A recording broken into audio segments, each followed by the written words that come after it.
We've got a panel of top mayors with us this morning. We're really excited for this conversation. I'm going to be turning things over to our first moderator, Emma Bloomberg. Emma is the founder and CEO of Murmuration, which is a nonprofit that equips community organizers with the data and tools needed to drive greater local levels of engagement.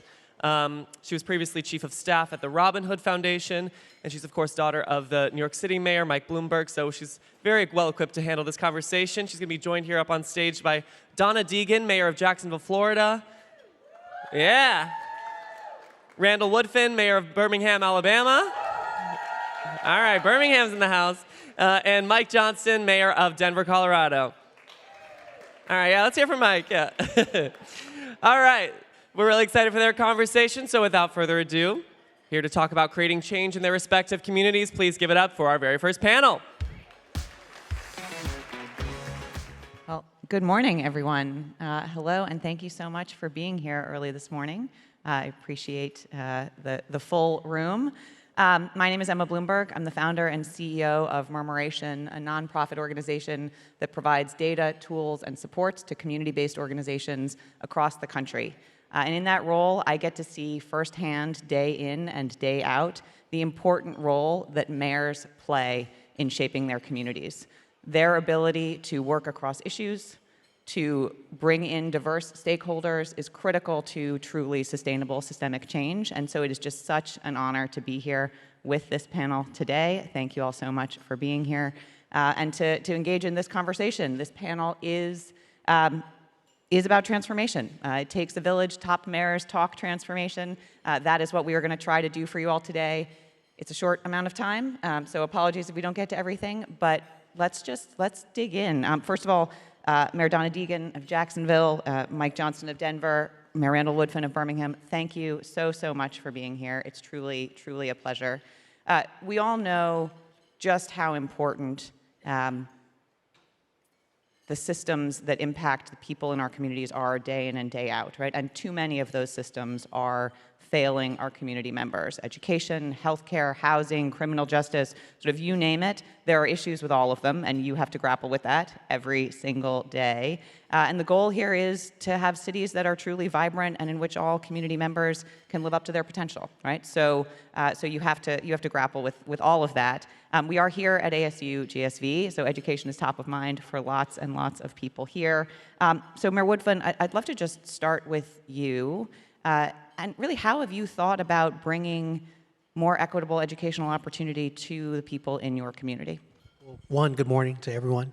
I want to thank ASU for the opportunity, and you and Em as well. And just a big shout out to my two cohorts here who are newer mayors, so wishing them well in their journey and tenure. With that said, I start with the simple notion that as a city, Birmingham is only as strong as its lowest quality of life neighborhood. With that being said, embedded in that neighborhood, you'll likely find families with children, as well as a school in proximity in that neighborhood. And so I think it's important as a government, as a local government, we do everything we can to support and invest in families and education. That being said, we created a program called Birmingham Promise, which is a very simple notion that every high school graduate should have the opportunity to attend a 2-year or 4-year public college or university tuition-free. There's no GPA requirement, SAT or ACT requirement. If that higher ed institution accepts them, we pay their tuition.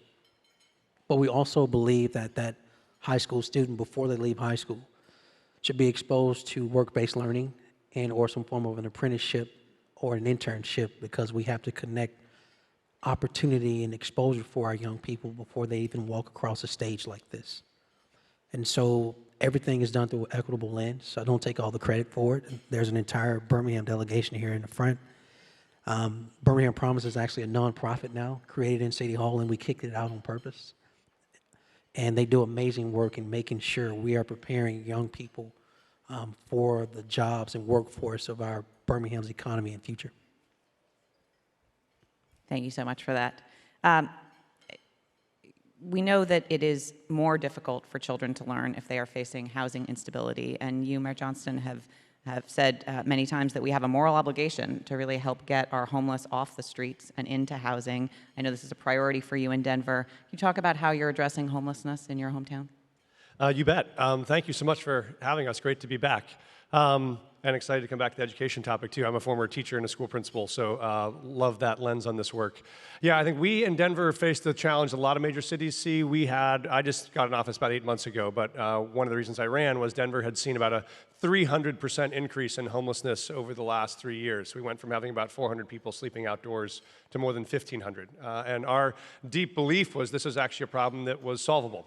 It was an intersection of lack of access to housing, lack of wraparound services, and so we went about setting an ambitious goal. The first day I came into office, we declared a state of emergency and said, could we actually get 1,000 people off the streets and indoors in the first 6 months of our administration? And to benchmark that, I think previous administrations had struggled to do this. It took about 3 years to pilot 40 units to do a tiny home village to support young people and families. And so we knew this was going to take a much broader scale. So we went about with the theory you had to bring on many units, you had to bring them on quickly, you had to bring them on affordably, and you had to bring them on in community. And so we brought on 8 different either hotels or tiny home villages, and we knew we had to have units that offered dignity. So they were, everyone had a locked door, it's heating, it's air conditioning, it's access to bathroom, shower, kitchen. It's not the congregate shelter where folks live on the floor and gym floor with a pad.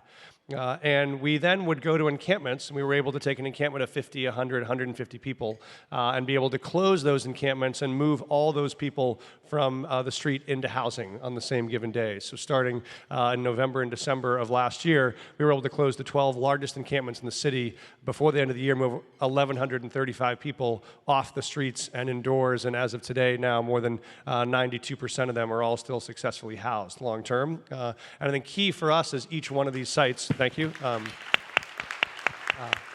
Each one of these sites have on them wraparound services. We have mental health support, we have addiction training, we have long-term workforce development, we have housing navigation. So this is a way station from homelessness into long-term permanent housing. But I think most important for us, if you look at the humanitarian crisis here, was last year Denver had the distinction in 2022 of having the most people die outdoors on the streets of our city in history. More than 311 people who died outdoors in 2023, just up until November. That was a record in itself. Since we opened our housing program and moved those folks off the streets and into housing, we did not have a single person die outside on the streets of Denver for the rest of 2023. And also important for us, if you come to Denver now, as you should, we'll bring the conference there maybe next year. If you'll walk through, we will be, I think, one of the only major cities in America where if you walk through all of downtown, you can come to a Nuggets game or an Avs game or the theater or go to Union Station. There is now in all of our central business district not a single tent anywhere in downtown Denver, which we think shows us there is a real path to actually resolve this problem, and we're excited to see it changed. So we think we can be on a path to end chronic unsheltered homelessness in Denver. It just takes a coordination of a lot of inside city agencies, outside partners, and the belief that this does not have to be a way that any American has to live. Thank you so much for that. Mayor Deegan, we were talking a little bit in the green room about why healthcare in particular has been sort of a priority for you. And I'm just wondering if you would mind talking to this group about how you're thinking about healthcare in Jacksonville and what the community response has been. Well, it really is probably what brought me into politics. I spent my career before politics as a news anchor for 30 years, and during that time I was diagnosed with breast cancer not once but 3 times. And during that period I started to connect with women in my community who were having to choose between food and medicine, trying to get treatment at the same time, and that got me very focused on health policy.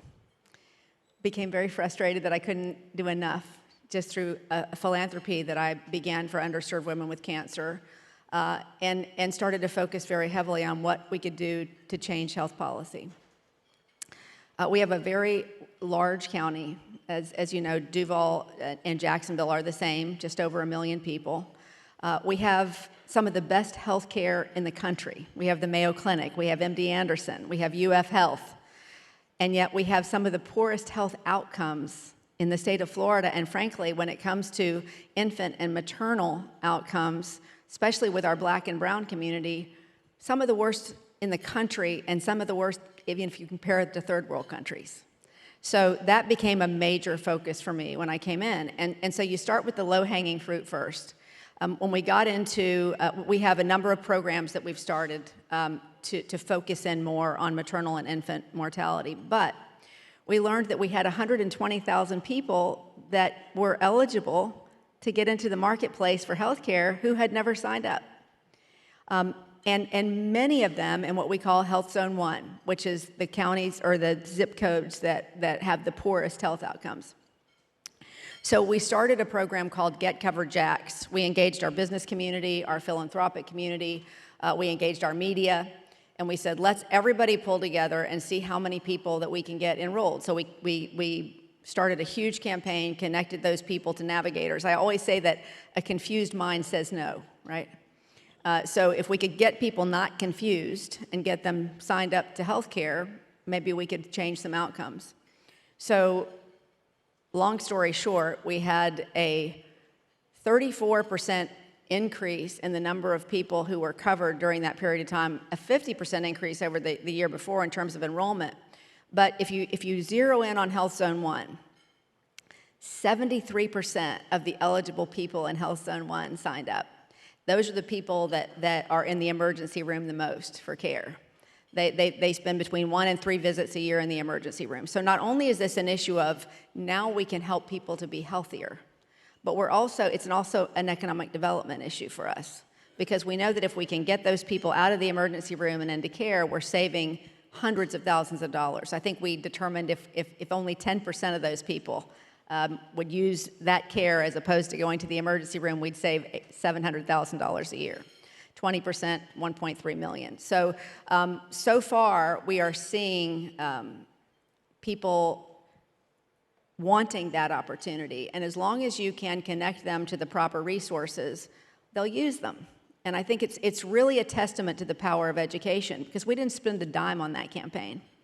It was all things we did through education, with public-private partnerships, and through the city. And I'm extraordinarily excited. I know that the Affordable Care Act had a lot of success in this last year around the country, but we almost doubled the outcomes in most of the communities around us that did not do a public education campaign. And I'd like to see us do that with mental health going forward, with kids that are losing Medicaid. We've lost 450,000 kids in Florida off Medicaid. We've got to connect them to care. And it's a similar model. We'll just continue to try to make sure that everybody has the opportunity, because if we cannot have a healthy society, we can't have a healthy workforce, we can't have a healthy city. Thank you.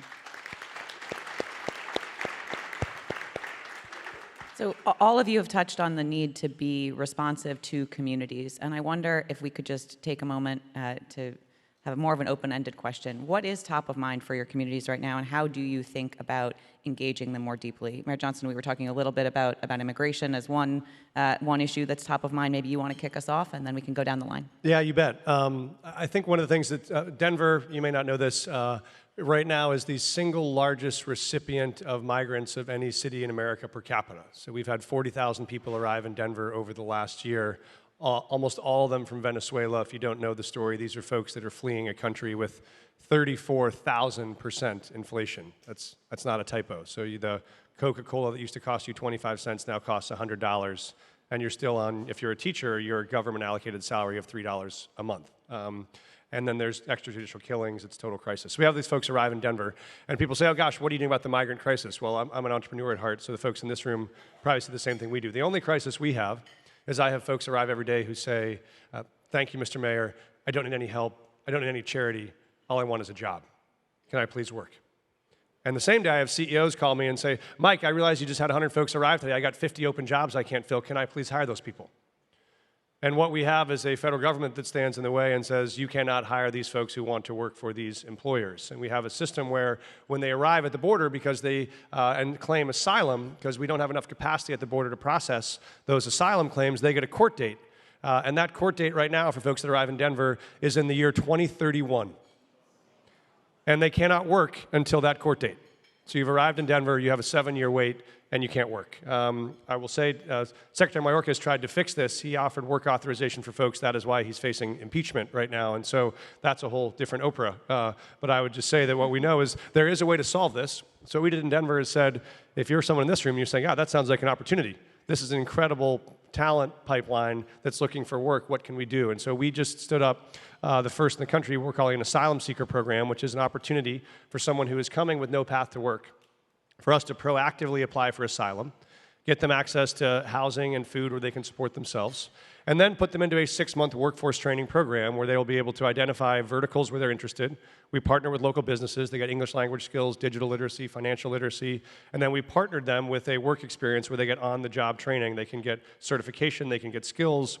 So at the end of 6 months, after we proactively apply for asylum, they can receive work authorization. Then they can enter immediately into the workforce where we have dramatic shortages of jobs in industries like everything from early childhood education and childcare to hospitality to construction to you name it across the perspective. So we think this is an opportunity to take what feels like a crisis in the country and actually make it an opportunity, which is how do we find folks who want to work and get them connected to work. This is a playbook we'll share with cities around the country to say we think there is a way to turn this into an opportunity. And we think Denver now, and we're very proud of the fact that of the 40,000 people we've welcomed over the last year, I had the last count last night is we have 4 of those individuals who are unhoused, which means 99.99% of the folks that have arrived in our city have found their way into housing, into work, or into support. We think this is a problem that if the federal government can't solve, the mayors can solve one at a time to make sure we turn what could be a crisis into an opportunity. That's great. You see that, everybody? Emma made me go after the mayor. But the question centered around was top of mind for the people we serve. So the city of Birmingham made up of 23 communities and 99 neighborhoods, and we spend a significant amount of our time having all forms of public meetings, whether they are town halls, community meetings, neighborhood meetings, separate from city council meetings. And on top of that, we do calls with citizens as well as door knocking, still as a government, not just during campaign season. So when collecting and extracting all that information, top things that come to mind for the people we serve are, of course, infrastructure, education, and healthcare. But the things that supersede those 3 things I just named is easily public safety, and embedded in public safety, particularly around gun violence. The city of Birmingham, unfortunately, is not a stranger to gun violence, and as it relates to our homicide rates increasing around gun violence. And the unfortunate part about this topic is that you have inaction at the federal government level related to a ban on assault rifles, which are the main use of guns being used in our streets, which don't belong on domestic streets. They belong actually in the military or actually in war conflict. But military-style rifles are literally pillaging our streets. The other thing is you have the state government going in the opposite direction, where people are literally discharging firearms out of their cars, shooting into occupied dwellings and homes. You have the state saying you don't need a pistol permit to carry, so anybody can ride around with anything. And so then everybody locally looks at the mayor and says, well, what are you doing to keep us safe? Well, we have to get creative. And what we found is you can't police yourself in isolation out of gun violence. If there's a toolbox related to addressing public safety, and particularly gun violence, you have to have law enforcement as one tool, but the other 2 tools you need are re-entry efforts as well as prevention efforts. So we spend a significant amount of our time in partnership with local organizations. How do we help people who have transitioned out of prison to make sure they don't get back in the streets and commit the same type of crimes that got them there in the first place? And then on the prevention efforts, we spend a lot of time literally around not just how do we support more mental health for our young people, but also investing in a robust curriculum around conflict resolution, reminding young people that conflict will always be with us, but how you respond is extremely important. And there are other means and ways of resolving your conflict than picking up an actual gun. In addition to that, we provide a host of other prevention efforts where we're literally trying to teach not just young people, but adults, particularly young people who are locked up in state custody, the thing that got you in here, when you get out, there are other opportunities. And so we try to amplify that with job opportunities and, again, more exposure, not just for those who are in high school, but for those who may have gotten themselves in trouble, but they don't have to stay on the same path of trouble that leads to them either being killed or killing someone. And so this issue is very top of mind to folk locally, but it's one we spend a lot of time trying to address and be on the creative solutions end of solving and decreasing gun violence.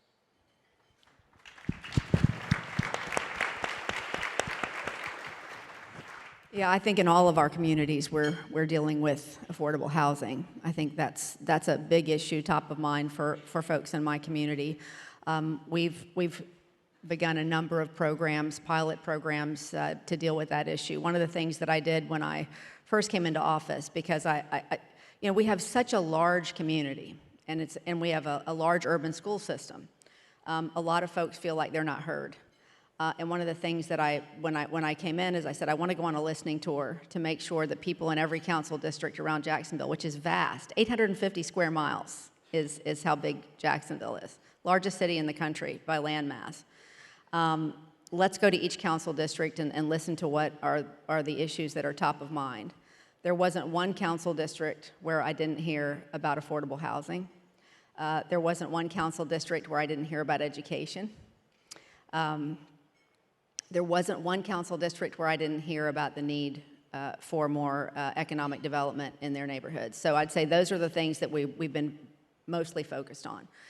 Some new programs we put into place. In fact, one, I'm really excited about public-private partnerships. I think that's just the key to just about everything. So we have engaged our philanthropic and business community. I have proposed a $10 million investment into an affordable housing fund. We are going to get $30 million committed through various entities in our private sector, and the upshot of that is we'll end up with a fund of about $120 million over time that will provide a lot more affordable housing. We simply haven't invested in it in Jacksonville. In the meantime, we have some rent assistance programs. We've created some homelessness prevention to keep people in their homes.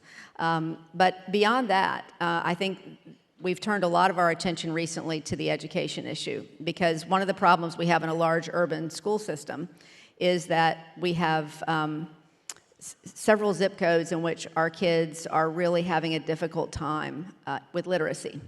And what we know is that's an economic development issue. It's a crime issue. It's a quality of life issue.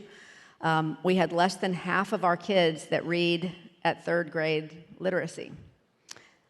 That's a problem for their futures. We know that kids are going to do better if they can read at grade level.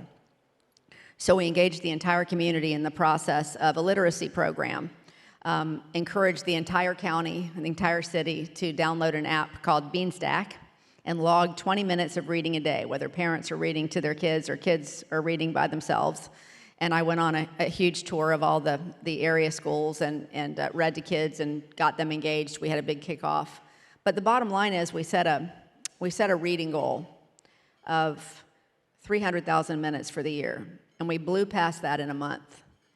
And so we've reset the goal to 1 million reading minutes, and we're already several months into the year over 600,000 minutes. So yeah, I'm really excited about that, because for a number of reasons. One of the things I desperately wanted to do when I got into office was make people believe again that their government wanted to work for them. The people in those areas of the city that very often are left behind. In a consolidated government, you have areas that are often left behind.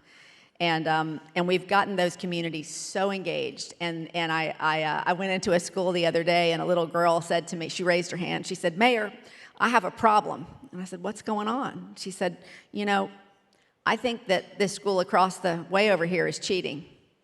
And I said, "Well, what makes you believe that?" And she said, "Because we started our program on Beanstack a month before they did, and they already passed us, and I think that's wrong." And I said, "Well, I will get the reading police on that and make sure that we're keeping everybody honest." But I love it. I love the fact that we're getting kids involved in competition around reading. We've given away thousands of books and backpacks, and the business community has adopted schools to keep it going. And I just feel like the more you can engage your entire community around any issue, whether it's housing, whether it's literacy, whatever it is, whether it is economic development for areas that haven't received what they need. That's what we have been trying to do, is put together those partnerships that ultimately allow us to be successful. Thank you so much for that, and thank you for bringing us back to the issue of education.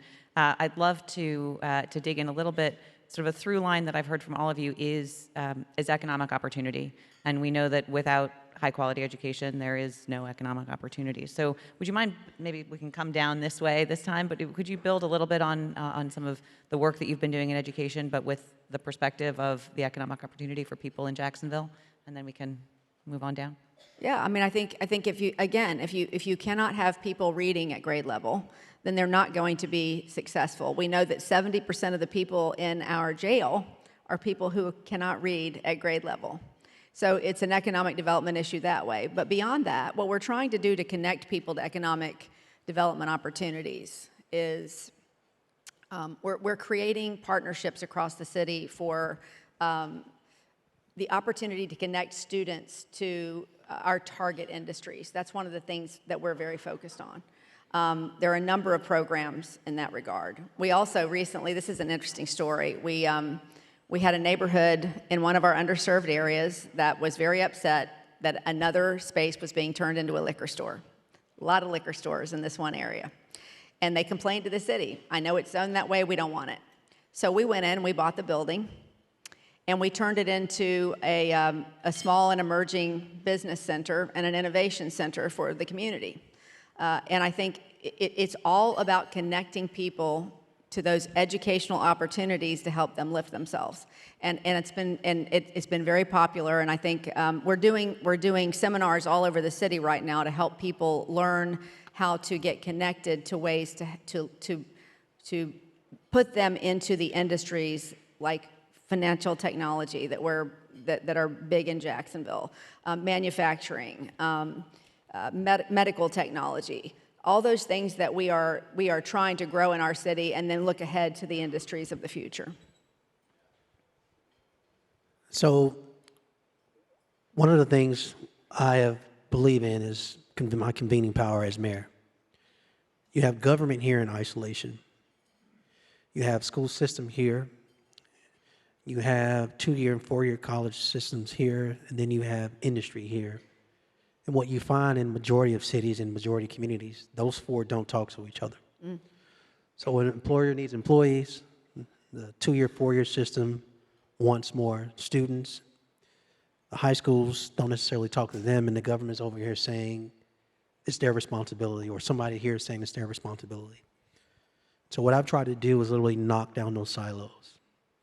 I used up my convening power as mayor to make sure all of those are connecting with each other on what are their needs, what are their desires, what are their wants.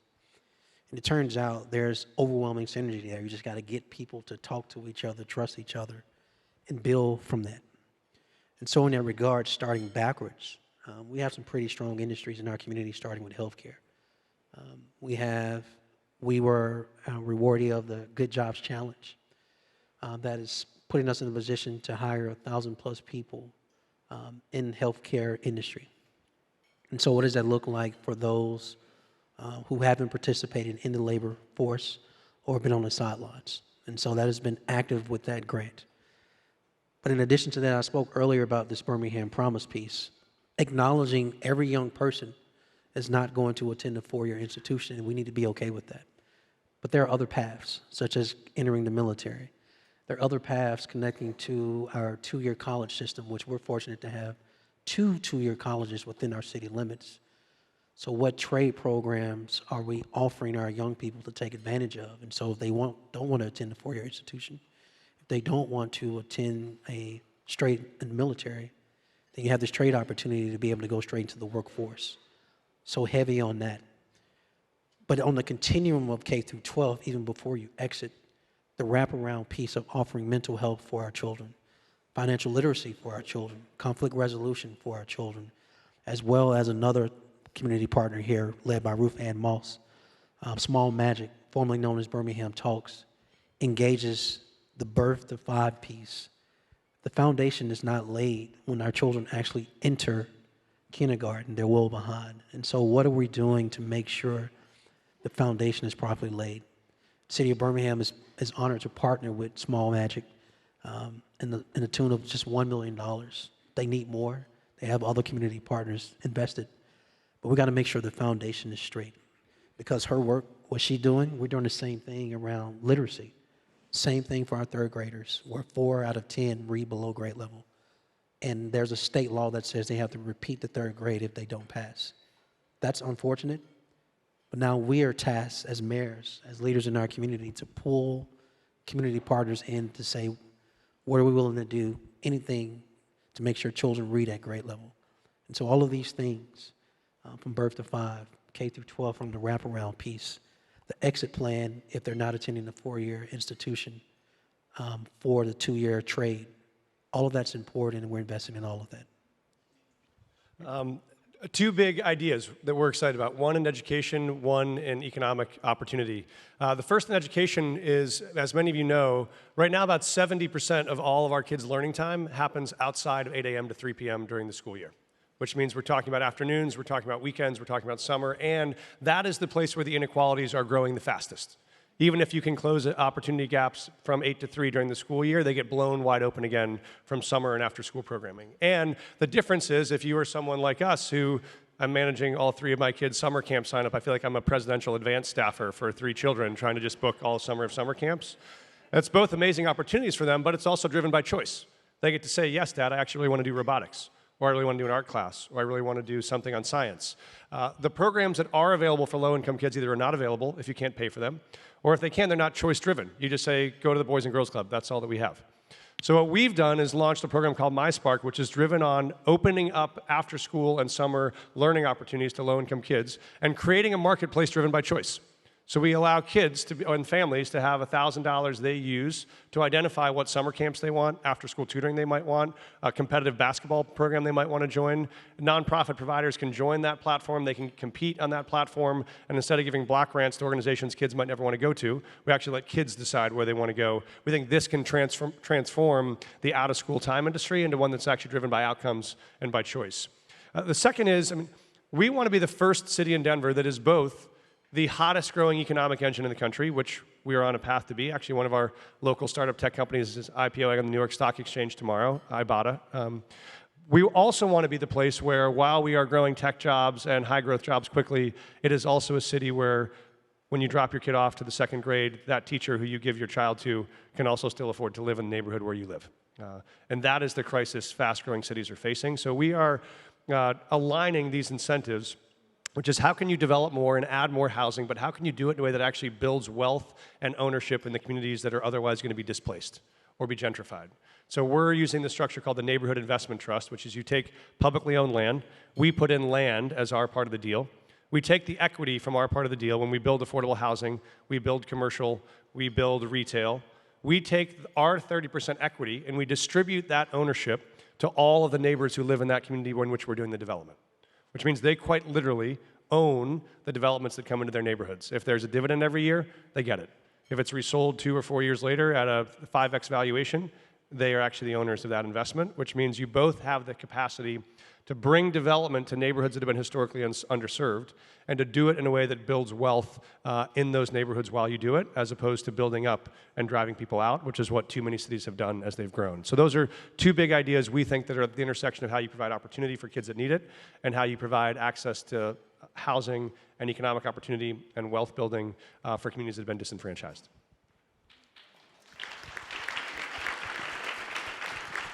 Thank you so much. So we, as you can see from the clock, we are almost out of time. But I'd love maybe 30 seconds apiece on what one thing is that you want the people in this room to know about the change you're trying to affect in your city, and about how they can be helpful.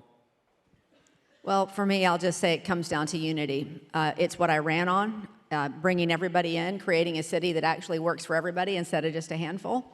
And that comes with exactly what you said, Mayor. It is, you have to break down the silos. Got to break down the silos, and you got to bring everybody's voice to the table. That's why we have been so intentional about making sure that we're going into each and every community and spending time. But I think, especially as we look at AI and all the things that are getting ready to come down the pike, if we don't get better at bringing people in and civil discourse and disagreeing more agreeably, That's our work. I think we have got to be the leaders in that space, or I think we're in trouble. Thank you, Mayor. I would just say to everyone in this room, one, feel encouraged and be encouraged. Hopefully this conference here allows you a moment to pause and be refueled and re-energized on the work you're doing around education. I believe that education's responsibility does not stop at superintendents and principals and teachers, nor does it stop with parents. That all community members, as a village, we are collectively responsible in our individual communities to do everything necessary to educate our children. And whatever future we want in economic development and workforce and housing and decreasing crime and decreasing illiteracy and increasing home ownership and quality of life, none of those things work if you do not educate our children. And so with all the problems in education, I still believe, I am still naive enough to believe there are more solutions than there are problems. We as adults just have to collectively work together to push through and be on the solving end of addressing that and creating more opportunity, as well as innovation and creativity for this generation of children. How do we educate them? Which is very different from how I was educated. Thank you so much for having us. We have a mantra we use at the city, which is, our problems are solvable, and we are the ones to solve them. Even when those seem impossible, like immigration or homelessness or things that seem outside of your control. But that fundamental sense of agency in the way you approach a hard problem is, let's take a swing at a solution that's big enough to actually solve the problem. If we need 1,000 units, let's not build 40, let's actually build 1,000. And when you engage people in problems that are at the scale big enough to solve what they're concerned about, they then engage. And then you listen and listen deeply. I did 60 town halls personally on our homelessness effort before we opened those 8 sites. And that was what it took to get people engaged in a hard conversation. But they cared when the problem is important to them and the solution is big enough to solve the problem. And then the third is, we should hold ourselves publicly accountable to the outcomes. We didn't say we're going to work on homelessness and do our best. We said we're going to do 1,000 people in 6 months. And we have done that now for 6 goals all across the city, all public, all on dashboards. And that means the public both knows what we're going to do and how we're going to do it. I think we don't have a civic engagement problem. We have a problem of government not approaching these challenges with the urgency and the action orientation to solve them, engaging people in participation at it, and then saying you should expect us to deliver hard results, and if we don't, you should fire us. But like, that has to be the disposition we bring to the work, and when you bring that disposition, people will show up, they will help, and they'll deliver transformational results. Thanks so much for having us. Thank you all so much, Mayor Deegan, Mayor Woodfin, Mayor Johnston, for being here. Thank you again, audience, for participating. We are well over time, but I'm sure all have lots and lots more questions that we would love to have asked you. Thank you for everything you're doing to create healthier cities. I know you're paving the way for opportunity for generations to come, and just really appreciate your time. Thank you, ASU+GSV, for having us and for putting on this incredible conference. Yet again, it is such an honor to be here. And thank you again to everyone who's here participating, and enjoy the rest of your day. Thank you.